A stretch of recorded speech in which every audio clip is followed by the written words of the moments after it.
फैसला ईंधन बदला.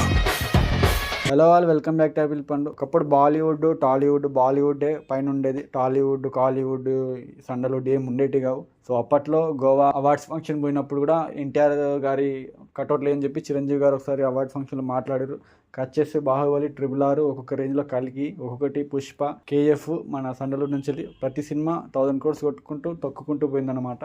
సో ఇప్పుడు బాలీవుడ్ వాళ్ళు ఏది చూసి ఎగిరారో, అంటే టు బి ఫ్రాంక్ ఏది చూసి తలపొగరు ఉండేదో, ఇప్పుడు ఆ ఖాన్సే ఎండ్ ఆఫ్ ఖాన్స్ అయిపోయిందన్నమాట. సో ఇప్పుడు అక్కడ సింగిల్దే వస్తుందన్నమాట. రణ్వీర్ సింగ్, విక్కీ కౌశల్ అండ్ రణ్బీర్ కపూర్ వీళ్ళది వస్తుందన్నమాట ఎండ్ ఆఫ్ ఖాన్స్ అనమాట. అంటే అమీర్ ఖాన్, షారుఖ్ ఖాన్, సల్మాన్ ఖాన్ ఎవరికి పెద్ద బ్లాక్ బస్టర్స్ లేవు. షారుఖ్ ఖాన్ని కొంచెం ఎక్స్క్లూడ్ చేస్తే నెక్స్ట్ మూవీ ఆయన కింగ్ ఉంది, అది దానికి కూడా అంత బజ్ లేదు. ఆయన ఒక్కరిని ఎక్స్క్లూడ్ చేస్తే ఎండ్ ఆఫ్ ఖాన్ అనిపిస్తుంది. ఇప్పుడు ఈ సోషల్ మీడియాలో చక్కర్లు కొడుతుందన్నమాట ఈ న్యూస్. అంటే ఎక్కడ వింట్ రాంగ్ అంటే అది ఖాన్స్ వాళ్ళంతా ఎప్పుడు కరెక్ట్ సబ్జెక్టులు తీసుకోకపోవడం. అండ్ దంగడే లాస్ట్ బ్లాక్ బాస్ వాళ్ళకి పడ్డది 2000 crores. దాని తర్వాత పతాను అది వచ్చింది, కానీ ఏమో అందరు ఆడియన్స్ని సాటిస్ఫై చేసే మూవీ అయితే ఖాన్స్ నుంచి లేదు, రాలేదు. సో ఇది ఎండ్ ఆఫ్ ఖాన్ అంటే ఎస్ ఎండ్ ఆఫ్ ఖాన్స్ అని అనిపిస్తుంది. ఒక షారుఖ్ ఖాన్ అయితే కంబ్యాక్ ఇచ్చిర్రు, ఇంకా కంబ్యాక్ ఇచ్చే ఛాన్స్ ఉంది, కానీ ఆయనకు కూడా మంచి డైరెక్టర్లు పడకపోతే ఇక అంతే, ఇక ఎండ్ ఆఫ్ ఖాన్స్ అని చేసుకోవచ్చు. అండ్ నెక్స్ట్ ఉడుకు రక్తం ఏంటంటే రణ్బీర్ కపూర్, రణ్వీర్ సింగ్, విక్కీ కౌశల్ శివాజీ మహారాజ్ మీద ఒక సినిమా తీసిరు చావా. ఏమన్నా సినిమానా అంటే ప్రొపగందా అంతా సైడ్గా వేయండి, అంటే కలెక్షన్స్ అన్ని చూసుకున్నా కూడా మంచి పర్ఫార్మర్, మంచి పర్ఫార్మెన్స్ ఇచ్చారు. అండ్ నెక్స్ట్ బిగ్ స్టార్ అవుతారు, బిగ్ స్టార్ అయినట్టే. అండ్ రణ్బీర్ కపూర్ అయితే యానిమల్ సినిమాలో ఎంత బిగ్ స్టార్ అయినా మనకు అర్థమైంది. నెక్స్ట్ రామాయణ అయితే రామాయణ వారణాసి బాహుబలి 2ని కొట్టే విధంగానే తీస్తారని చెప్పేసి అంటున్నారు. And Sai Pallavi as Sita. And Ranbir Kapoor అయితే మంచి ఫామ్ మీద ఉన్నారు, స్టార్ అయిపోయినట్టే. అండ్ వాళ్ళ స్థానాన్ని వీళ్ళు కైవసం చేసుకున్నారు.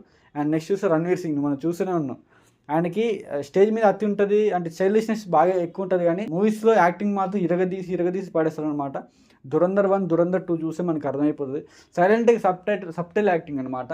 మన దాంట్లో ఎవరైనా అన్ని తిట్లు కానీ అన్ని ప్యాంట్లు చేయబెట్టి అంటే ఆ సీన్లు తీయాలంటే మన స్టార్ హీరోలు ఎవరు ఒప్పుకోరు, కానీ రణ్వీర్ సింగ్ ఒప్పుకున్నారంటే అది ఆ నెస్ ఉంటే ఆదిత్యధర్ వస్తాడు, ఇంకా ధురంధర్ వస్తుంది అనమాట. మన వాళ్ళు ఎప్పటికీ ఎలివేషన్ పెద్ద స్టార్ హీరోని ఇట్లనే చూపించాలా. ఇప్పుడు పోకిరి సినిమా ఉంది, మహేష్ బాబుని ఎట్లా చూపిస్తారు అంటే తిట్లు అవి ఇవి పడుతూనే ఉంటారు, లాస్ట్కి హీరోని ఎలివేట్ చేస్తారు. మరి ఇప్పుడు చూడండి, పోకిరి 2006 వచ్చింది కదా, ఇది 2026. ఈ 20 yearsలో పోకిరి లాంటి సినిమా వచ్చిందా? ఎందుకు వస్తుంది? రాదు. ఎందుకంటే మన వాళ్ళు ఎలివేషన్కి అలవాటు పడరు. ఎలివేషన్కి అలవాటు పడితే ఇంకేడ వస్తుంది? అట్లనే దురంధర్లో ఆ ఎలివేషన్కి అలవాటు లేదు వాళ్ళకి, స్టోరీ ఎట్లుందో అట్లా తీసారు అనమాట. సో అందుకే రణ్వీర్ సింగ్ కూడా పెద్ద స్థానంలో నిలబడ్డారు, కైవసం చేసుకున్నారు. సో ఈ షారుఖ్ ఖాన్, అమీర్ ఖాన్, సల్మాన్ ఖాన్ ప్లేస్లో విక్కీ కౌశల్, రణ్వీర్ సింగ్, రణ్బీర్ కపూర్ వచ్చారనమాట. సో ఎండ్ ఆఫ్ ఖాన్స్ అంటే ఎస్ ఎండ్ ఆఫ్ ఖాన్స్ అని అనిపిస్తుంది నాకైతే.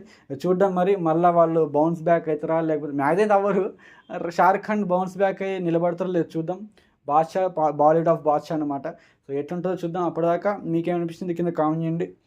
ఇది నిజంగా ఎండ్ ఆఫ్ ఖాన్సా క్వశ్చన్ మార్క్ నాకైతే, కానీ నాకైతే కన్ఫర్మ్ అయిపోయింది. నెక్స్ట్ రూల్ చేసి వీళ్ళు ముగ్గురే, విక్కీ కౌశల్, రణ్బీర్ కపూర్, రణ్వీర్ సింగ్ అనమాట. And love you all, signing off, bye. మీకేమనిపించింది కింద కామెంట్ చేయండి. Take care.